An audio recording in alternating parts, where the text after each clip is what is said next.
Hello दोस्तों, स्वागत है आपका हमारे यूट्यूब चैनल पर। तो हमारा आज का टॉपिक है यूपीएससी की तैयारी किसको करनी चाहिए और क्यों करनी चाहिए, उसी बारे में आज हम डिस्कस करेंगे। उससे पहले मैं आपसे रिक्वेस्ट करता हूं कि आप हमारे यूट्यूब चैनल को सब्सक्राइब कर लीजिए और अगर हमारी वीडियोज़ आपको अच्छी लगेगी तो हमारे वीडियोज़ को लाइक कीजिए, कमेंट कीजिए और अपने फ्रेंड्स को शेयर कीजिए। तो चलिए आज का टॉपिक हम शुरू करते हैं। तो हमारा टॉपिक है यूपीएससी की तैयारी किसे करनी चाहिए और क्यों करनी चाहिए। तो सबसे पहले हम बात करते हैं कि यूपीएससी की तैयारी किसे करनी चाहिए।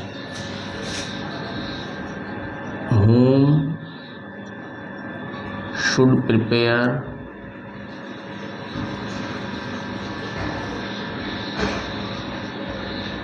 whom should prepare for UPSC CSC।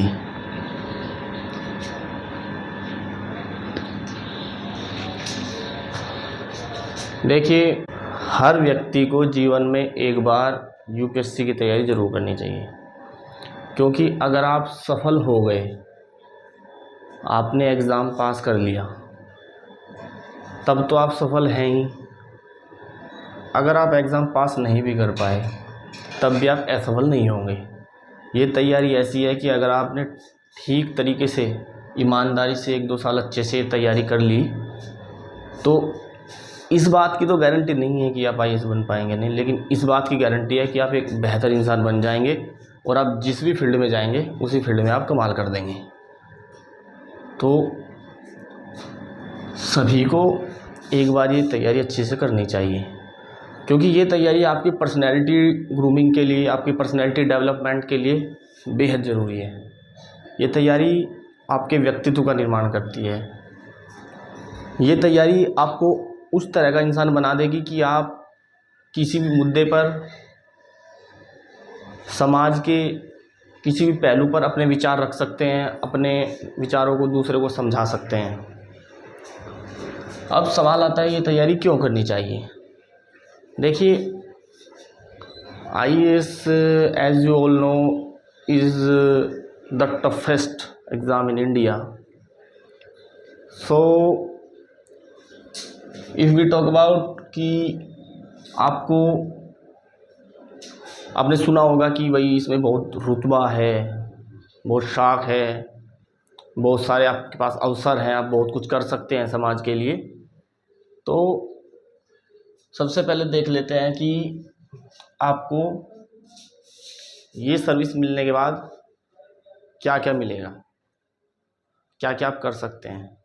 तो सबसे पहले देख लेते हैं अपॉर्चुनिटीज़ क्या क्या है आपके पास।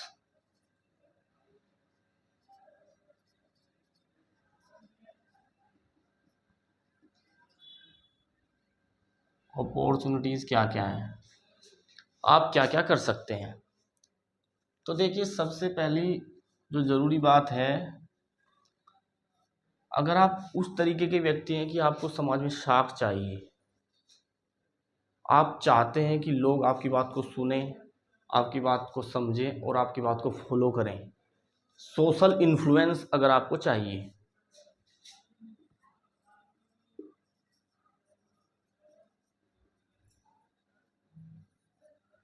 सोशल इन्फ्लुएंस अगर आपको चाहिए, then IAS is the best. इसके अलावा अगर आपको पावर चाहिए, आप बहुत कुछ कर सकते हैं। आप जिस भी डिवीज़न में, जिस भी सिटी में, डिस्ट्रिक्ट में आप अपॉइंट किए जाते हैं, वहाँ पर हेल्थ डिपार्टमेंट हो, एजुकेशन डिपार्टमेंट हो, लॉ एंड ऑर्डर मेंटेन करने की अगर देखें तो डायरेक्टली आईपीएस ऑफिसर, लेकिन इनडायरेक्टली ओवरऑल एग्जीक्यूटिव हेड एक आईएएस ऑफिसर ही होता है। तो आप लगभग हर क्षेत्र में आपके पास शक्ति है कि आप उसमें बदलाव ला सकते हैं। समाज के वंचित वर्ग के लोगों के लिए, गरीब वर्ग के लोगों के लिए अगर आप चाहते हैं कुछ बेहतर करें, उनकी ज़िंदगी में आपका एक अहम रोल हो, तो उसके लिए आईएएस अच्छी सर्विस है। सोशल इन्फ्लुएंस अगर आपको चाहिए, दूसरा पावर आपको अगर चाहिए, तीसरा अगर बात करें, अगर आप चाहते हैं कि आप सोसाइटी में बदलाव लाना चाहते हैं, आप चाहते हैं लोगों की ज़िंदगी बेहतर बना पाएँ, if you want to change the society,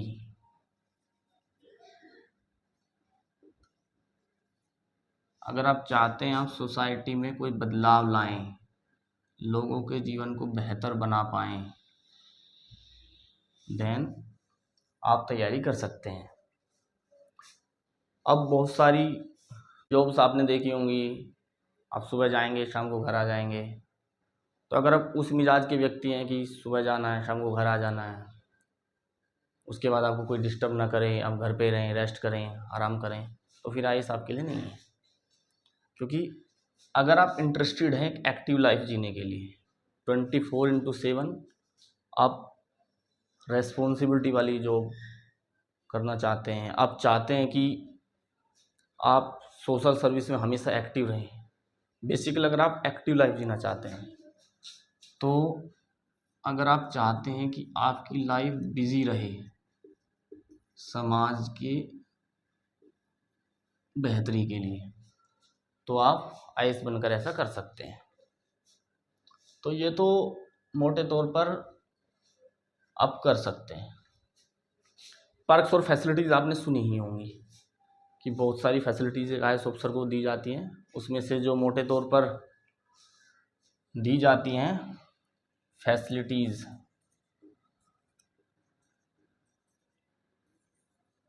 वो मैं आपको बता देता हूँ।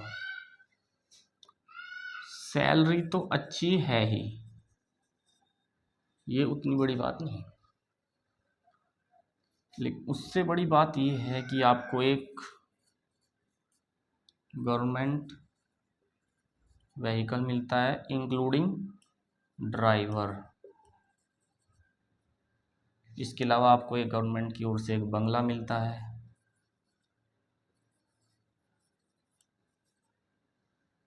बंगले में आपको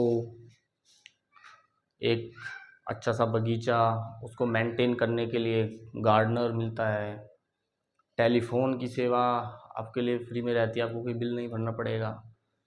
और इसके अलावा सिक्योरिटी गार्ड्स आपकी सेफ्टी के लिए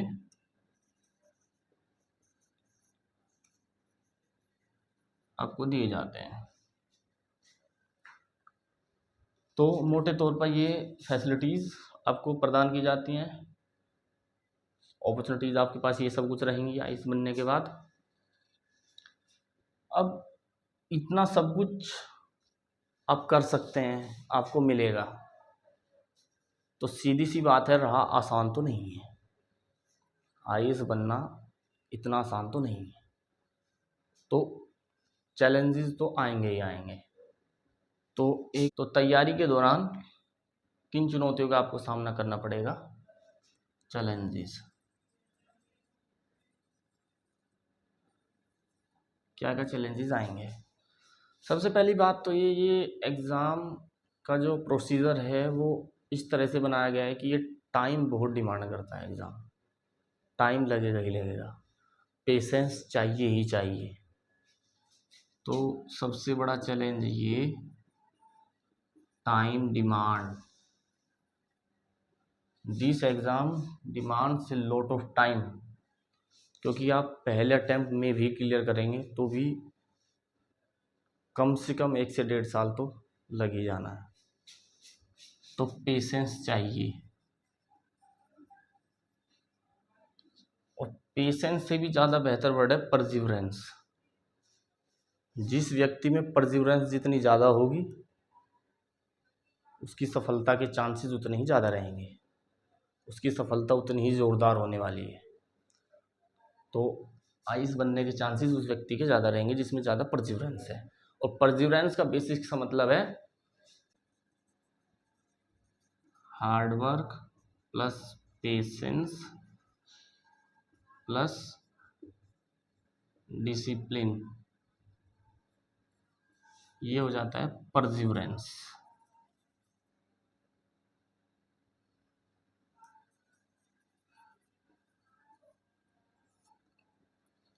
तो परसिवरेंस चाहिए ही चाहिए।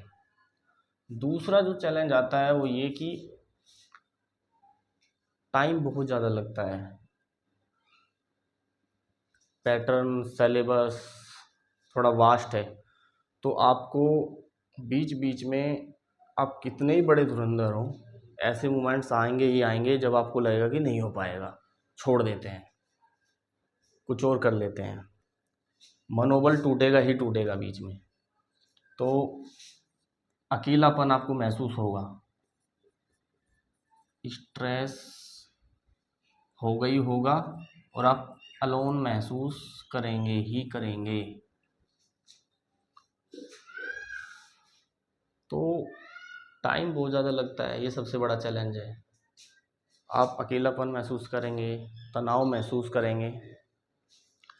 तीसरा जो सबसे बड़ा डर सताता है वो है फियर ऑफ करियर। आपको अपने करियर का डर सताएगा ही सताएगा, क्योंकि सक्सेस रेट बहुत कम है। बहुत लोग बनना चाहते हैं, पार्टिसिपेशन अलग अलग फील्ड्स के एस्पिरेंट्स का इसमें रहेगा। एक ग्रामीण क्षेत्र से जुड़ा हुआ बच्चा, एक शहरी क्षेत्र का बच्चा जिसको ज़्यादा फैसिलिटीज़ मिल रही है, इकोनॉमिकली जो ज़्यादा बेहतर है, जिसने एजुकेशन आईआईटी से पाई है, आईआईएम से पाई है, एनआईटी से पाई है, तो फियर ऑफ फेलर रहेगा ही रहेगा। तो जो चैलेंज है वो रहे फियर ऑफ योर करियर, कह लीजिए फियर ऑफ करियर, ये सताएगा ही सताएगा। तो ये चैलेंजेस तैयारी के दौरान आपके रहेंगे ही रहेंगे। अब इसका समाधान क्या है? अगर आपने ठान लिया कि आपको आईएएस की तैयारी करनी ही है, तो इन सब से कैसे पार पाया जाए, कैसे ओवरकम करें इन सब चीज़ों को, वो देख लेते हैं।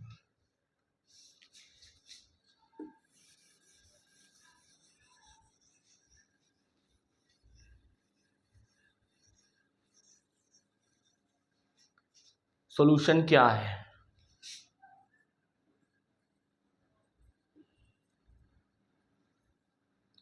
देखिए, सबसे पहली बात, तैयारी के दौरान हमेशा प्लान बी रख के आप चलिए कि ये नहीं होगा तो मैं कर लूँगा। अगर आप इस भाव से आईएएस की तैयारी कर रहे हैं कि अगर मैं आईएएस नहीं बना तो जीना मुश्किल हो जाएगा, उस फियर ऑफ फेलर को आप झेल नहीं पाएंगे, तो इससे बढ़िया आप तैयारी मत कीजिए। आपको प्लान बी रखना ही है। Always have a plan B, at least keep in mind a plan B, कम से कम एक तो रखिए ही रखिए। अब प्लान बी क्या क्या हो सकता है?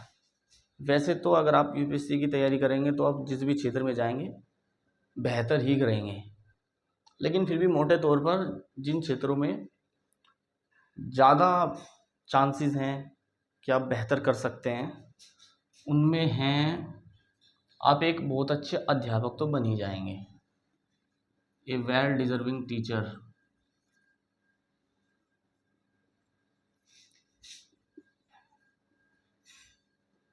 आप एक बहुत अच्छा अध्यापक तो बन ही जाएंगे। आप एक लेखक बन सकते हैं बहुत अच्छे,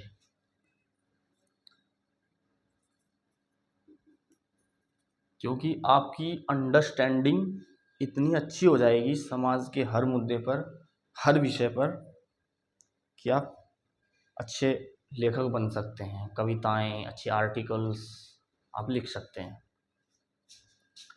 अगर आपका रुझान फिल्मों में है तो आप एक बहुत अच्छे स्क्रिप्ट राइटर बन सकते हैं। बहुत ऐसे लोग हैं जिन्होंने यूपीएससी की तैयारी की, वहाँ सफल नहीं हो पाए, आज फिल्मों में बहुत अच्छा काम कर रहे हैं। तो आप एक बहुत अच्छे स्क्रिप्ट राइटर बन सकते हैं।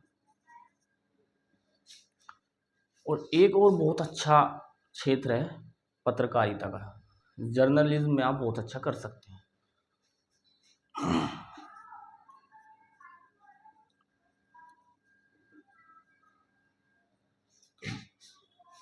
इसके अलावा भी आप जिस भी क्षेत्र में जाएंगे अच्छा ही करेंगे, तो ये आप कर सकते हैं। तनाव का समाधान ये है कि आप अपनी फैमिली से कनेक्टेड रहिए, 2-4 अच्छे दोस्त ऐसे रखिए अपने जीवन में जो आपको मोरली सपोर्ट करते रहें, आपको अकेला ना महसूस होने दें। तो बी कनेक्टेड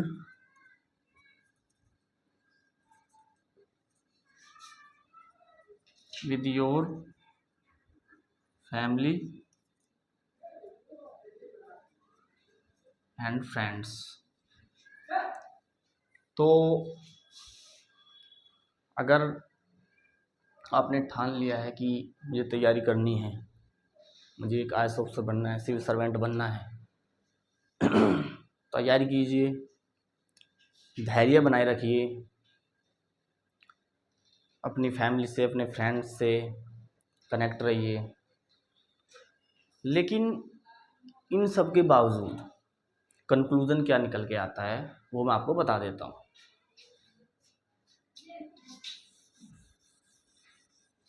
देखिए,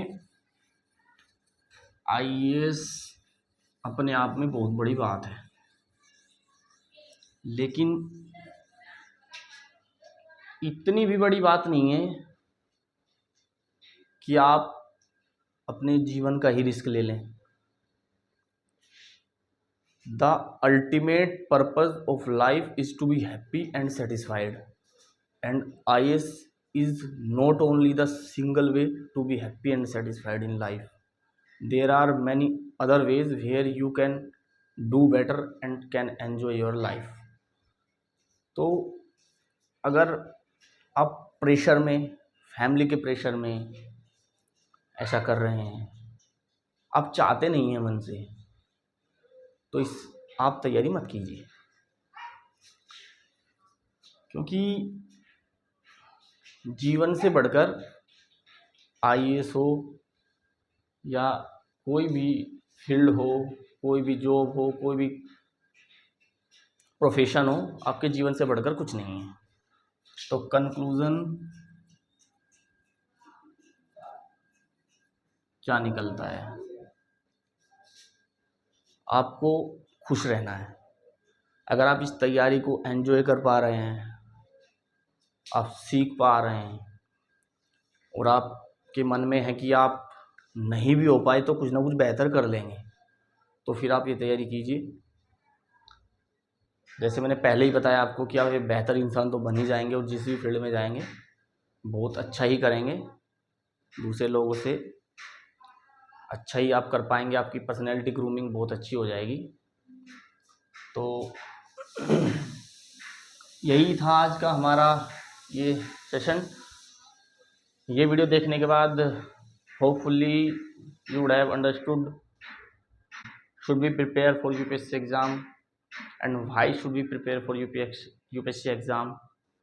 तो आपको अगर हमारी वीडियो से ये जानने में हेल्प हुई हो तो हमारी वीडियोस को लाइक कीजिए, कमेंट कीजिए, अपने फ्रेंड्स को शेयर कीजिए, हमारे चैनल को सब्सक्राइब कर लीजिए, जिससे आने वाली वीडियोस के नोटिफिकेशंस आपको मिलते रहें। तो यही था हमारा आज का दोस्तों टॉपिक। मिलते हैं फिर नई वीडियो के साथ, तब तक के लिए नमस्कार। अपना प्यार और स्नेह हमारे साथ ऐसे बनाए रखिए। जय हिंद।